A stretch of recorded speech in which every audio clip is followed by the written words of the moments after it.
Hello, my name is Damiano Karachi.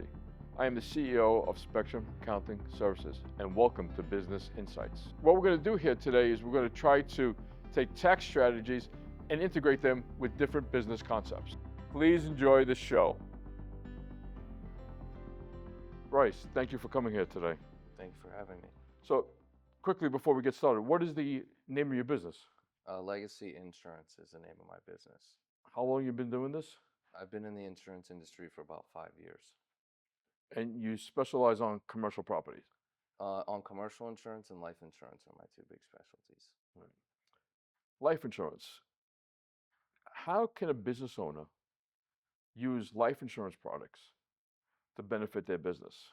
So I always talk to my business owners about two main life insurance policies: key person insurance for key employees, and funding buy-sell agreements when there's a partnership within the business that they operate. Let's talk about the buy-sell agreements. I have a couple of business partners. Why would I use a buy-sell agreement? So within a buy-sell agreement, you have, let's say there's three partners that own a coffee shop. And within that coffee shop, those three partners have spouses, right? And within the nuances of business, there's an estate and there's a succession plan that usually takes place throughout the spouse and the business partner's estate. To protect the business and the partners within that business, we use a buy sell agreement funded by life insurance that in the event that one of the partners were to pass away, whether unexpectedly or naturally, that buy sell agreement life insurance policy will pay out the business and inject cash when one of the partners are gone that allows the business to then buy out the estate of that deceased partner. That's the shorter way of how that works, and there's many nuances to it, but that's how we would structure that to where, you don't go into business with your partner's spouse or their children. So basically, you're using that policy to fund the purchase of your partner's estate out of the business. Correct. Is there any tax consequences? Does the business have to pay taxes on that money? So the premiums that you pay for the life insurance policy are not is not a business tax deductible expense. Okay. However, the death benefit payouts are tax free to the business. And if it's a permanent policy, the cash value growth, which is a whole life policy where it accumulates cash value, grows tax deferred. It's not tax free, the cash value, but it grows tax deferred.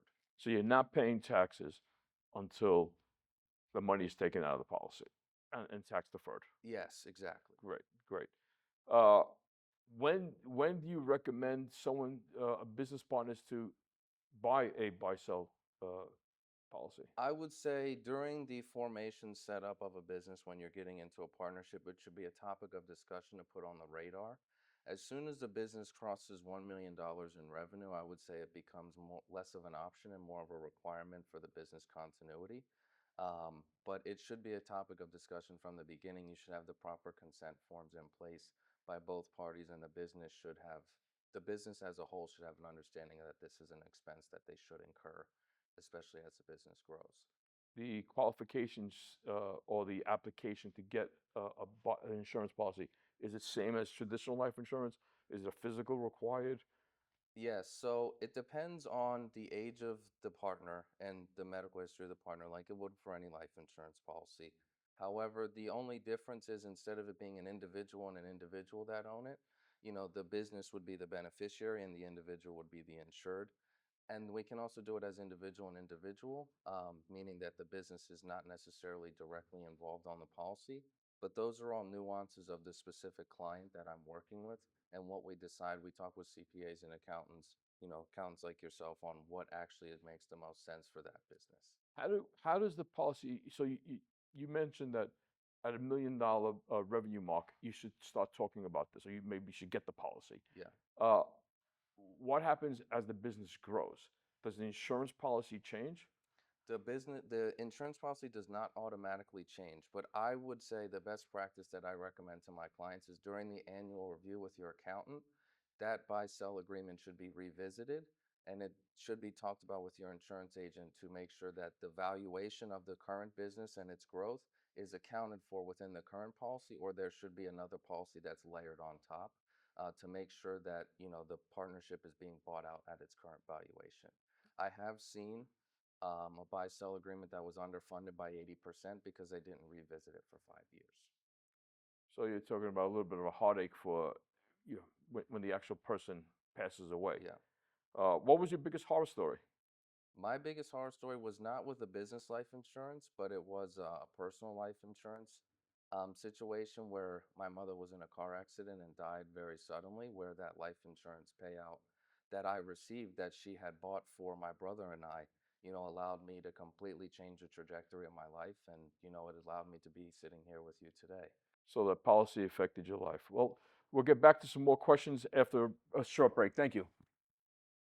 I'd like to take this time now to thank Founders Shooting Club for allowing us to film here today.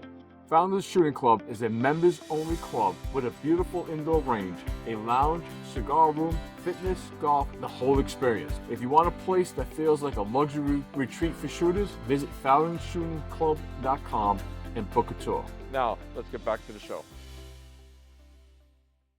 Bryce, we talked about the buy-sell agreement. Another important insurance product for businesses is a key man policy. What is a key man policy? So a key man policy is life insurance on a key employee of your business. So I'll give two quick examples of, whether it's a software developer for a software business. That software developer has completely developed your entire software that you sell as a service. That is the definition of a key employee in a real life example. Another one, real quickly, would be in a digital marketing agency, you have a creative director, or that creative director is responsible for 70% of your revenue, landing the largest clients for his creative directive skills. Those are key employees where you could argue that the business would not be able to function the same without that employee, which would constitute getting key man insurance on that employee to protect the business and allow transition time if something were to happen to that employee. Is there a limit on what that money could be used for? No. So if something were to unexpectedly happen to the employee, the death benefit payout to the business would be tax-free. The cash value on a permanent policy would grow tax deferred until it's used. So then once you accumulate and take the cash value, there would be a tax implication. However, when it comes to the uses of the payouts, whether it's for recruiting, training, transition period as a whole, just funding payroll and revenue during the time where the revenue may be going down because you don't have that key person, it basically allows the business to receive a cash injection at a time where there's going to be transition that is somewhat uncontrollable or completely uncontrollable. It levels out the business. And how would you value how much value should be the insurance policy be on that key person? So there's a few different methods that we can kind of go about. One is looking at the payroll and how much is that employee getting paid. Another one, which I don't recommend that one as much as I would say, how much is that employee worth to the business in terms of revenue? That would be the one that I would look at the most. And then, obviously at a certain point, if they're bringing in $5 million in sales, you may not need a $5 million cash injection, but how long is it going to take you reasonably time-wise to replace that employee and train its replacement, whether it's one employee, two, three employees? And we have to sit down with an accountant and do the math. And I can do the math as well, but it's always good to have your accountant involved to make sure that all the numbers line up and make sense. Especially when you have to pay that accountant. Exactly. Uh, Now, the replacement value. So we're looking at the replacement value. How much is it going to cost to replace that key person? And we can use that money, as you said, in any way that the company needs to benefit it. I have a funny story about Keyman Insurance. Okay. There was a company that went public here in Florida many moons ago, before you were born. It was a funeral company. They owned a string of funeral homes throughout the state of Florida. And basically, the stock was dead. The stock wasn't moving. It was traded on the American Stock Exchange at the time, and the stock did nothing. Uh, the, Also, the news broke that the CEO of the company died. He had a $10 million policy on himself, and the stock rose. So, we had a Jesus moment where the company rose from the dead. Uh, but so the company got $10 million injection. stock went higher. Again, it wasn't a $10 million injection. I think they felt that, with new leadership, the company will perform better. Yeah. What stories do you have?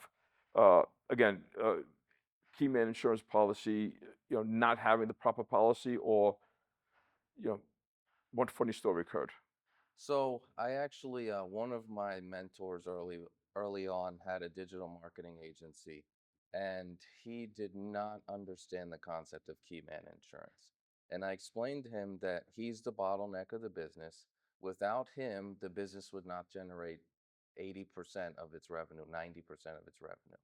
I said, you should really, if you want this business to pass on to your kids, get a key man policy to inject into the business to allow your kids time to transition and not only grieve but learn your skills. I would leave them a course, I would leave them your blueprint, and I would leave it to your employees as well. Like there has to be some sort of succession plan based on your goals. It took me 9 months to sell him a key man policy for $1 million. And even then he was like, the premium's too expensive.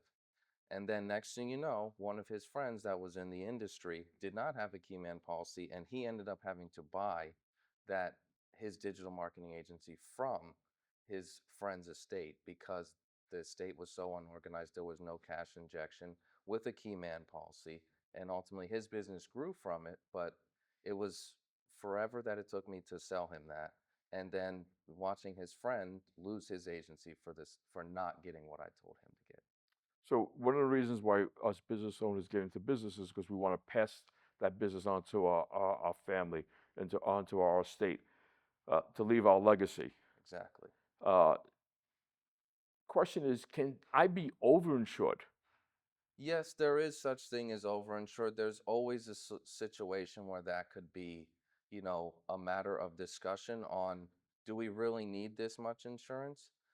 But with life insurance, generally, if it's structured properly, a cash injection into the business or when it's an individual, leaving that death benefit to your estate for your family, as long as it's feasible to pay that premium, it's kind of hard to sit there and say that we're overinsured unless there's other assets and other vehicles that are a part of the estate where it may not be the most lucrative vehicle.